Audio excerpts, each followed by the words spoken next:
Projeta outra versão ali para nós, a NTLH.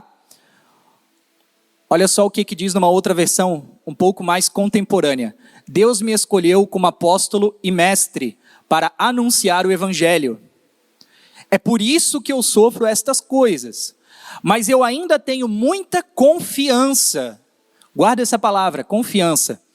Pois eu sei em quem eu tenho crido. E estou certo de que Ele é poderoso para guardar até aquele dia aquilo que me confiou. Até aqui é o suficiente. Feche seus olhos por um instante. Obrigado, Deus, pela Tua palavra. Obrigado pela Tua verdade. Fala aos nossos corações nesse instante. Não queremos sair daqui da mesma maneira de como chegamos, Pai. Por isso, nós abrimos o nosso coração e Te pedimos, nos encha da Tua verdade, da Tua palavra nessa noite. E sacia, Pai, a nossa fome, a fome daqueles que têm fome de Ti, Senhor, em nome de Jesus. Amém. Bom, eu quero começar essa mensagem te fazendo uma pergunta bem desafiadora, que talvez você nunca tenha feito para você mesmo. A pergunta é: por que você faz o que você faz? Ficou um pouco vago, né? Parece um pouco abrangente demais. Vamos afunilar ela um pouquinho, Júnior? Vamos estreitar essa pergunta? Você poderia entender essa pergunta da seguinte maneira: por que você trabalha na empresa que você trabalha hoje, por exemplo? Ou ainda, por que você escolheu essa profissão que você exerce? A Kelly é colorista, ela faz aquela coisa de personal style. Então ela analisa você, suas cores e tudo mais. Por que você escolheu essa profissão, Kelly? Ou ainda, por que você se dedica a esse projeto pessoal, ministerial? Eu não sei, o projeto que você se dedica hoje. A grande questão é: por que você está fazendo isso? Personaliza essa pergunta para você e faz ela se aplicar na sua vida. Por quê? Porque essa é uma reflexão importante a se fazer. E eu vou te explicar o porquê. Algumas pessoas, elas tomam a decisão daquilo que vão fazer na vida baseado em, por exemplo, ganhos financeiros. Pastor, eu escolhi fazer isso porque o ganho financeiro é muito bom. Então, financeiramente, eu não consigo fazer com essa mão, peraí. Financeiramente, para mim, vale muito a pena. Tudo bem, glória a Deus que esse é o seu motivo. Outras pessoas tomam suas decisões do que fazer na vida baseado em reconhecimento e destaque, por exemplo. Pastor, eu escolhi fazer isso porque eu vou ganhar uma posição de visibilidade. Não sei, talvez você sonha em participar do louvor ou pregar a palavra simplesmente porque você quer ser visto, você quer ter essa visibilidade. É um motivo seu, não estou avaliando o seu motivo, tá bom? Outras pessoas fazem suas escolhas baseadas em necessidade. Pastor, eu só faço porque eu realmente preciso do salário. Se eu tivesse outra fonte de renda, outro jeito de ganhar dinheiro, principalmente sem trabalhar, eu parava de fazer o que eu faço hoje. Tudo bem, é o motivo seu também. Eu também queria ter nascido herdeiro, não nasci, então a gente tem que ralar. Outras pessoas também escolhem por aleatoriedade. Pastor, eu não sabia o que fazer, caí de paraquedas aqui, estou fazendo até a hora que Deus mandar eu parar. Tá bom, esse motivo é seu também. E todos eles são válidos. Mas eu te garanto, irmãos, que nenhum desses motivos é suficiente para te fazer permanecer quando as coisas começarem a dar errado de uma maneira que você não esperava que elas dessem. Porque a dificuldade, ela chega na minha e na sua vida cedo ou tarde. E o que vai fazer diferença entre nós continuarmos fazendo o que fazemos ou desistirmos e pararmos no meio do caminho é justamente a resposta para essa pergunta: por que fazemos o que fazemos? O salário, irmãos, é bom, é um bom motivo, mas cedo ou tarde você vai descobrir que não tem dinheiro no mundo que pague a tranquilidade de você poder deitar em paz no seu travesseiro e dormir tranquilo. Não é, Darley?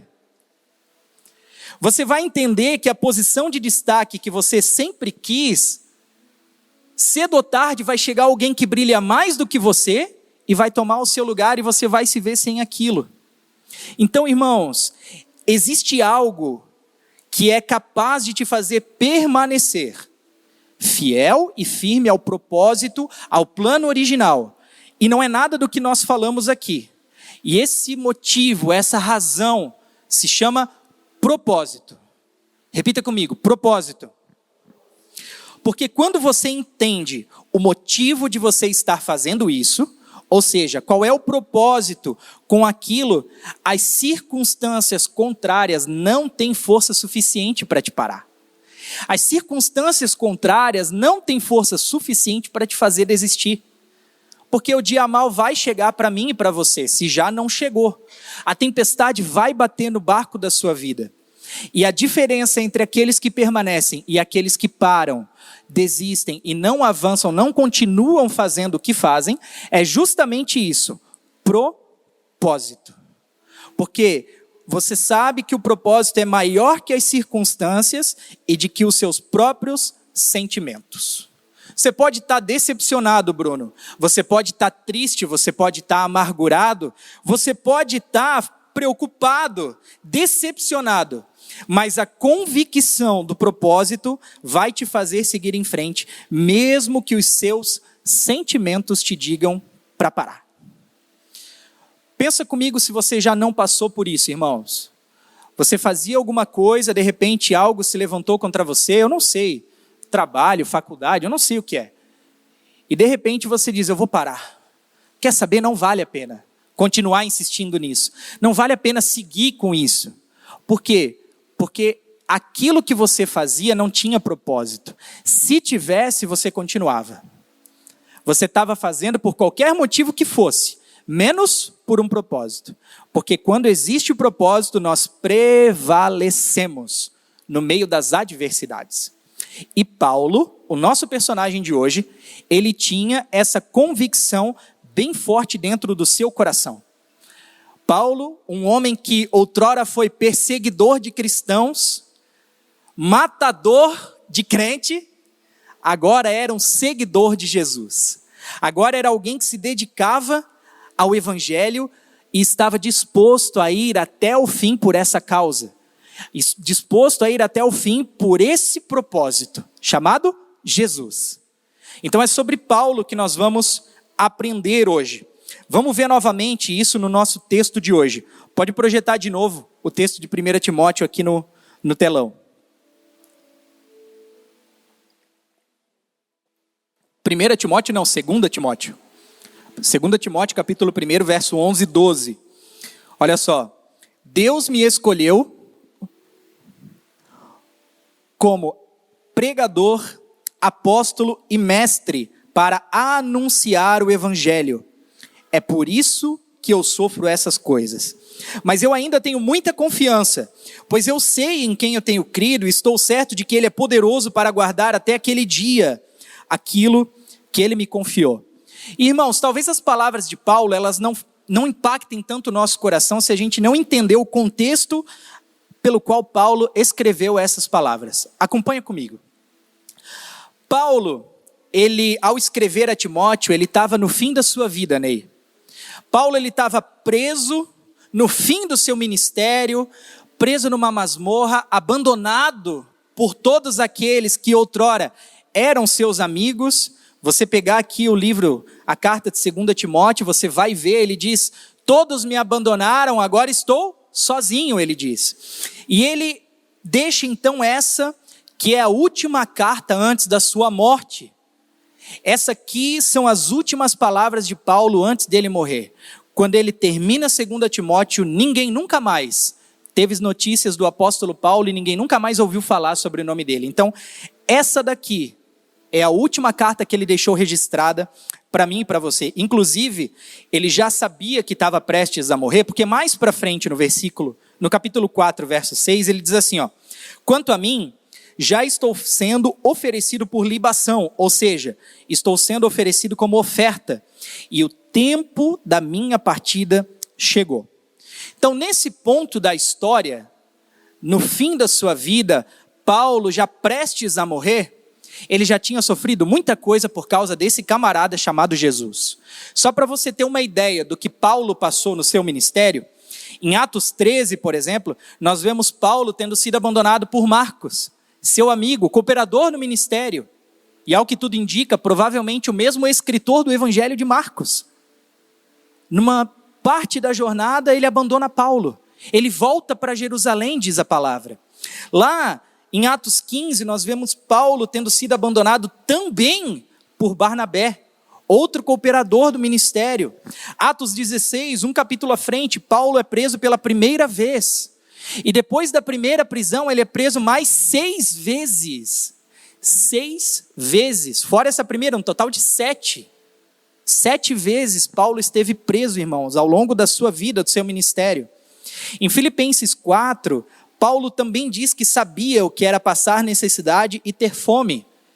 E além de tudo isso, como se não bastasse, gentil, Paulo também foi perseguido em Damasco, rejeitado em Jerusalém, esquecido em Tarso, apedrejado em Listra, açoitado e preso em Filipos, escorraçado em Tessalônica, enxotado de Bereia, chamado de tagarela em Atenas e de impostor em Corinto.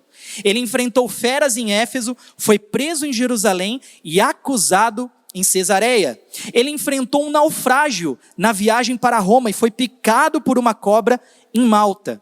Ele também foi marcado por uma doença, desmoralizado e humilhado pela igreja de Corinto. Meu Deus!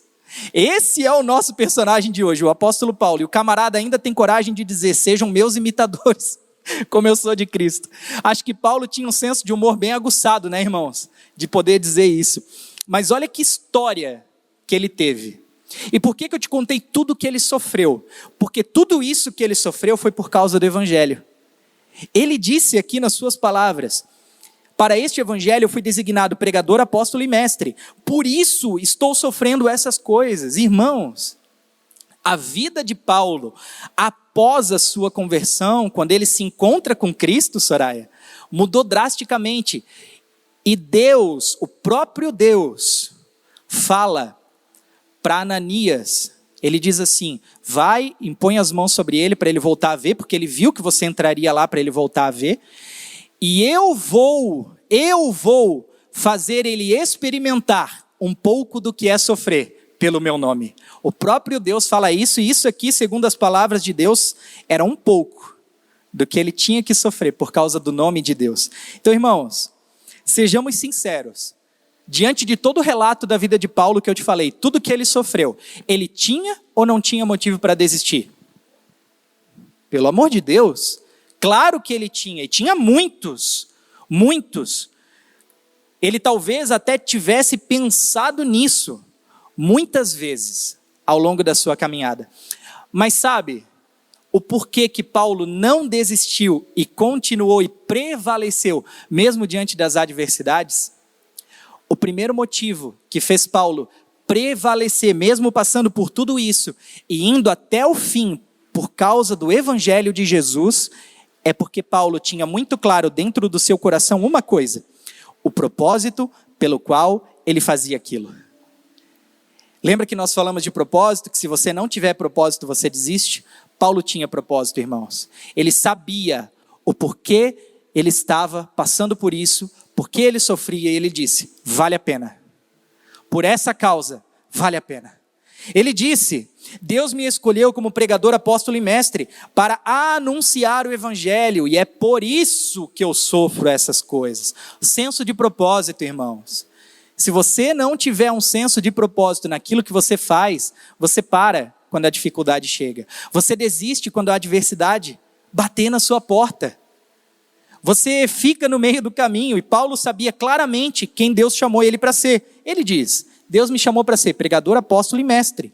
E ele tinha uma convicção inabalável do seu propósito: anunciar o evangelho. Ele me fez apóstolo, pregador e mestre para quê? Para ganhar dinheiro? Não. Ele me fez pregador, apóstolo e mestre para a minha própria glória? Muito menos. Para acumular bens e riquezas? De maneira alguma.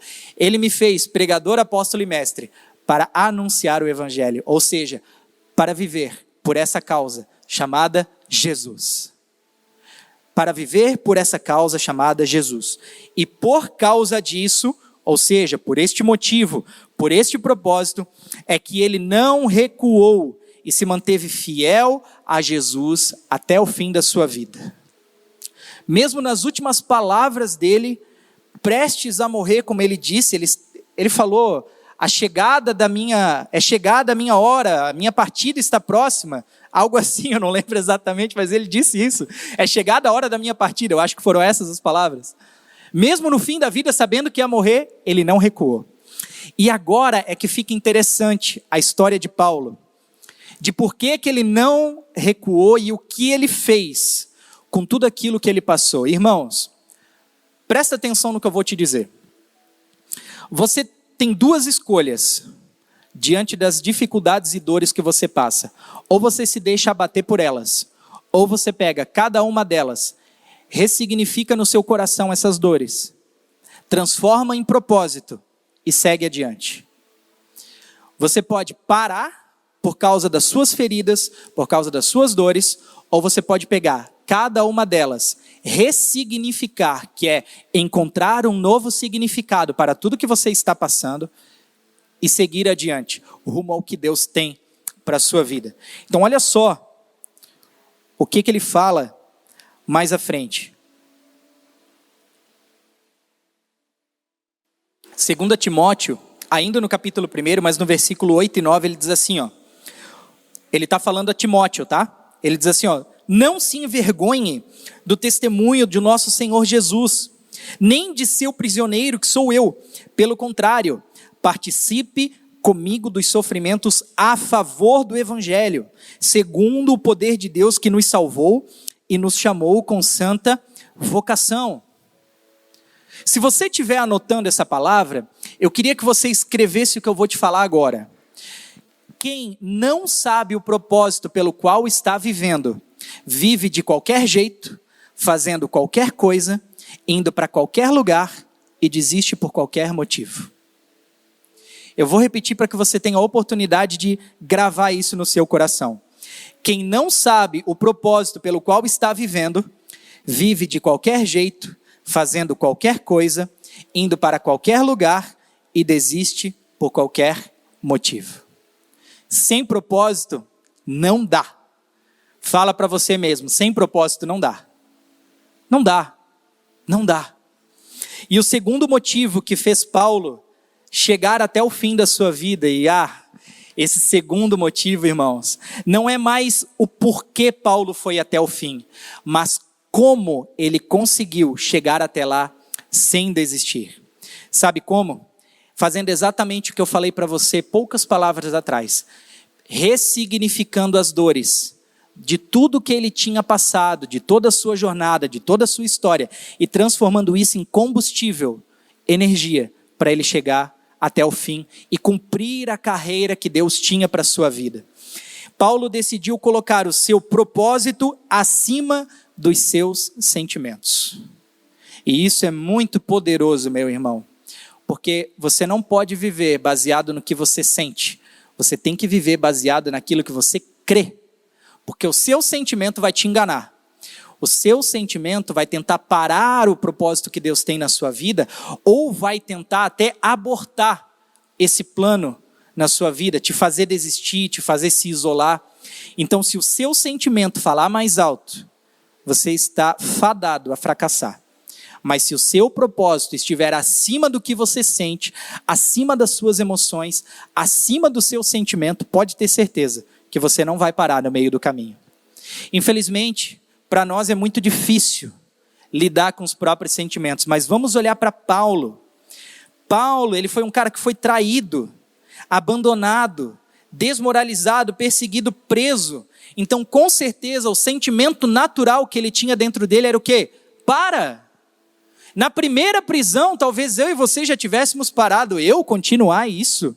Ser preso? Correr o risco de ser morto? Eu não. Eu vou largar isso, vou fazer outra coisa da minha vida. Mas Paulo continuou. Ele desistiu? Não.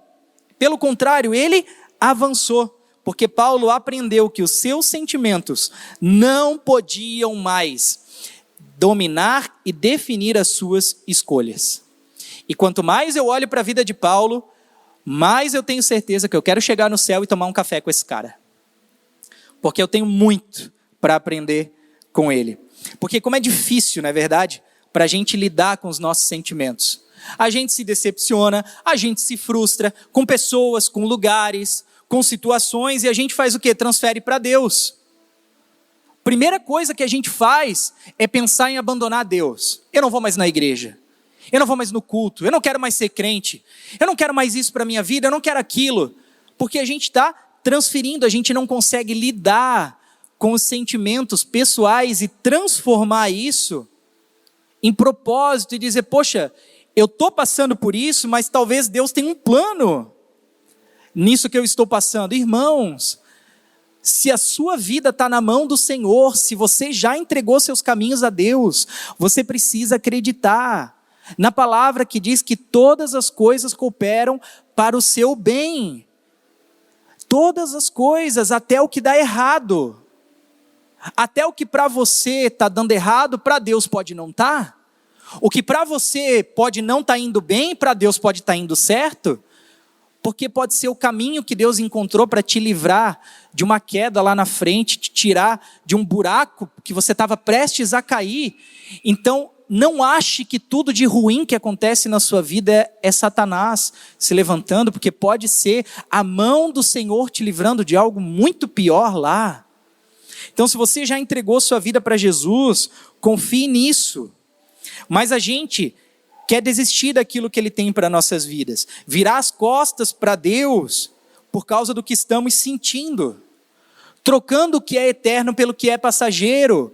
Nunca, nunca, nunca, nunca tome decisões permanentes baseado em circunstâncias ou sentimentos momentâneos. Porque seus sentimentos vão te enganar. Se você estiver com raiva de alguém, se você estiver chateado com alguém e você tomar uma decisão naquele momento, provavelmente vai ser uma decisão errada. Quantas pessoas hoje você vê fora da igreja que nunca mais entraram numa igreja, se desviaram totalmente porque a irmã não cumprimentou ela na porta da igreja, porque o fulano fez fofoca da vida dela, porque o ciclano falou não sei o que para o outro irmão e não gostou. Pessoas que se deixaram levar pelo que sentiam e não conseguiram colocar o propósito acima do sentimento. Mas em nome de Jesus, você está aqui para ser uma igreja madura no Senhor. Uma igreja que entende o que fazer com decepções e frustrações e que não se deixa levar por emoção. Se você ainda toma decisão baseada em emoção, você é menino na fé. Você é neófito na fé. Você não pode, você tem que colocar o propósito acima do sentimento sempre. Nem tudo que você gosta vai ser do seu jeito, irmãos. Nem tudo que você quer vai acontecer. Você tem que aprender a lidar com isso. Então, nós não podemos não podemos deixar que os sentimentos controlem as nossas vidas, pois a Bíblia fala lá em Provérbios 25, 28, um homem que não sabe controlar as suas emoções e as suas vontades é como uma cidade com seus muros derrubados. Mais uma vez eu vou te dizer, você precisa aprender a controlar os seus sentimentos e colocar o seu propósito acima deles. Amém? Porque cedo ou tarde a vida vai te machucar, mas cabe a você decidir o que fazer com essas feridas. Parar ou ressignificar essas dores, pelo bem do propósito. E Paulo escolheu a segunda opção. Paulo escolheu o segundo caminho, o mais difícil. Ele tinha motivos para desistir, mas não fez. Ele pegou todas as suas dores, de traição, de perseguição, de abandono, de tudo. Transformou isso, encontrou nisso propósito para cada uma delas e conseguiu seguir em frente, combatendo o bom combate, completando a carreira e guardando a fé. Esse é o apóstolo Paulo, que tem tanto a nos ensinar na noite de hoje. Logo à frente, no capítulo 4, versículo 9 em diante, ainda nas palavras de Paulo, e aí eu vou me encaminhar para o final dessa mensagem, nós encontramos o que é um dos discursos mais lindos e poderosos da palavra de Deus, de alguém que aprendeu a ressignificar as suas dores. Projeta para nós aqui, Adriel, 2 Timóteo, capítulo 4, versículo 9.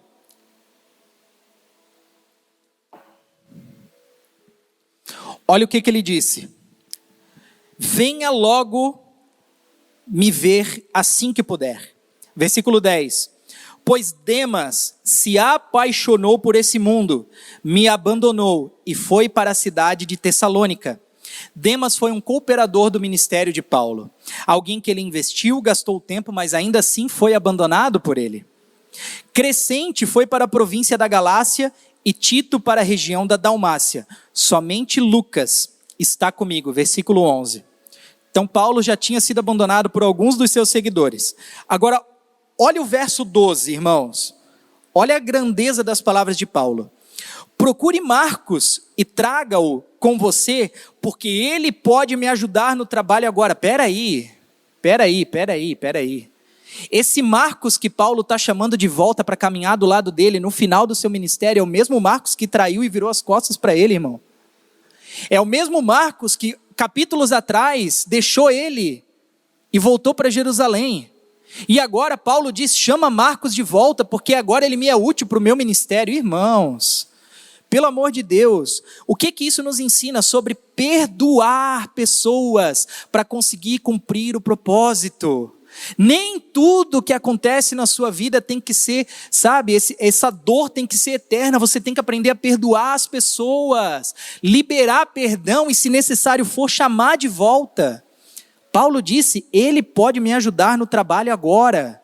Agora, olha o que ele vai fazer no verso 13. Passa para o verso 13 ali para nós. Quando você vier, traga a minha capa.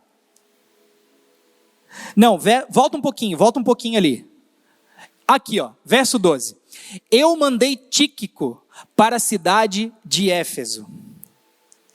Eu mandei Tíquico, outro dos seus discípulos, para a cidade de Éfeso. E isso aqui é muito lindo. Por quê? Porque às vezes você não escolhe ser ferido pelas pessoas. Paulo não queria ter sido traído, Paulo não queria ter sido abandonado, mas ele foi. Mas isso aqui nos ensina que você pode escolher o que fazer com a dor. Não é porque ele foi traído por uns, abandonado por outros, que ele deixou de cumprir o seu propósito e enviar aqueles que estavam com ele.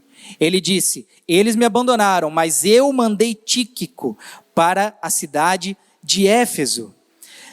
Demas abandonou, Marcos abandonou, mas mesmo ele tendo sido abandonado, ele não deixou de enviar e de cumprir e de fazer o que era necessário.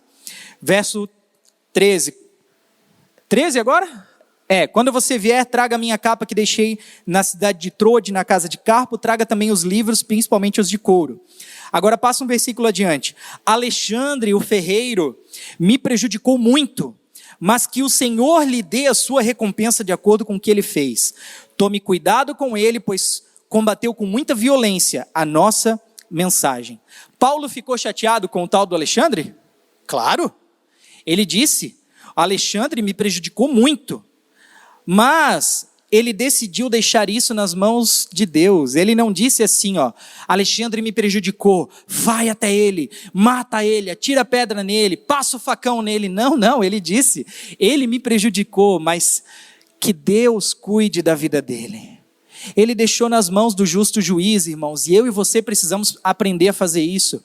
Eu e você precisamos aprender a deixar a nossa justiça própria, entregar nas mãos do Senhor e deixar Ele fazer, deixar Ele cuidar. Você pode até sentir o que te fizeram, você só não pode reagir a isso.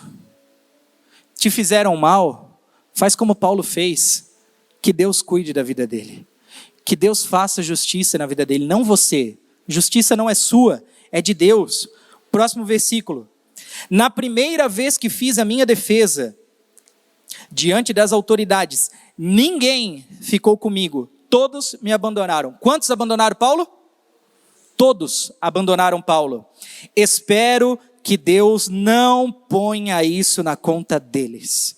Mais uma vez, Paulo ensinando sobre liberar perdão para quem te fez mal.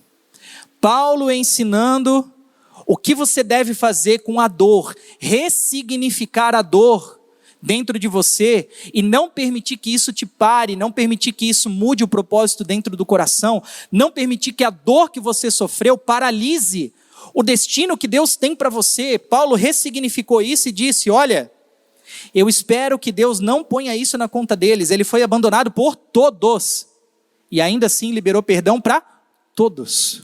Meu Deus! Paulo não queria justiça própria, Paulo não queria nada disso, Paulo queria a vontade de Deus. Último versículo. Mas o Senhor ficou comigo, me deu força para que eu pudesse anunciar a mensagem completa a todos os não-judeus e me livrou de ser condenado à morte. E aqui está o motivo de por que Paulo, mesmo tendo sofrido tantas coisas, permaneceu firme e conseguiu ressignificar essas dores dentro dele. Porque Deus estava com ele e ele tinha um propósito a ser cumprido. Sem propósito não dá, irmão. Sem propósito você para, você desiste, você não entende como trabalhar essa dor dentro de você. Mas se você tem um propósito no seu coração e você entendeu esse propósito, pode vir tempestade, pode vir vento contrário, podem te abandonar, te decepcionar, você pode ter uma história pior que a de Paulo, que eu acho difícil, mas você pode ter uma história pior que a dele. Ainda assim, nada disso vai ser suficiente para te fazer parar no meio do caminho e abandonar o que Deus tem para a sua vida. Ressignificar a dor pelo bem do propósito.